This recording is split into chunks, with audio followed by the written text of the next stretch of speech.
అందరికీ నమస్కారం. Prime time news స్వాగతం. నేను మీ జర్నలిస్ట్ వీరారెడ్డి. ఫస్ట్ టైం మన ఛానల్ చూస్తున్నట్లయితే తప్పకుండా ఒక లైక్ సబ్స్క్రైబ్ చేసేయండి. ఇవాల్టి రోజు అంటే నారా చంద్రబాబు నాయుడు గారి పుట్టినరోజు సందర్భంగా నారా లోకేష్ గారు ఈ రోజు అంటే 20 ఏప్రిల్ తేదీన డిఎస్సి నోటిఫికేషన్ విడుదల చేస్తున్నట్లు సమాచారం అయితే వస్తా ఉంది. ఈ రోజు వచ్చిన వార్తా పత్రికనైతే చూద్దాం. అంటే ఈనాడులో ఒక కథనం అనేది వెలువరించింది. అఫీషియల్ గా నారా లోకేష్ గారే ట్వీట్ చేయడం ద్వారా డిఎస్సి నోటిఫికేషన్ అనేది విడుదల చేస్తారన్నారు. దాని విధి విధానాలు ఏంటో ఒకసారి మనకు క్షుణ్ణంగా పరిశీలిద్దాం. మెగా డిఎస్సి 2025 నోటిఫికేషన్ ను పాఠశాల విద్యాశాఖ ఆదివారం విడుదల చేయనుంది. విద్యార్థులు నాణ్యమైన విద్య అందించాలనే సంకల్పంతో రాష్ట్ర వ్యాప్తంగా 16,347 ఉపాధ్యాయ ఉద్యోగాలను ప్రభుత్వం భర్తీ చేయనుంది.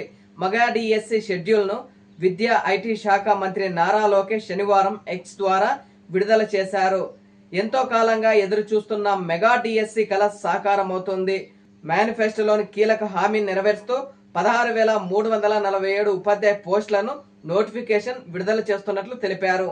అంకిత భావం, అర్హత కలిగిన ఉపాధ్యాయుల నియామకం ద్వారా పాఠశాలల్లో కమ్యూనిటీల సాధికారతతో ఇది ఒక చరిత్రాత్మక ముందడుగు. పట్టుదలతో ఎదురు చూస్తున్న ఔత్సాహికులందరికీ ఆల్ ద బెస్ట్ అని లోకేష్ పోస్ట్ చేశారు.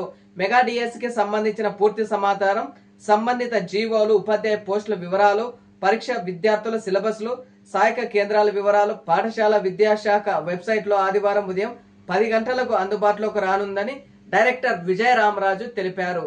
ఎట్టకేలకు ఎంతోగానో ఎదురు చూస్తున్న టీచర్ ఉద్యోగ ఉపాధ్యాయ పోస్టులకు రాష్ట్ర ప్రభుత్వం అయితే ఈ రోజు నోటిఫికేషన్ జారీ చేసి ఏవైతే 16,000 టీచర్ పోస్టులు ఉన్నాయో వాటి భర్తీకి ప్రభుత్వం చర్యలు తీసుకుంటుందని దీని ద్వారా అర్థమవుతోంది.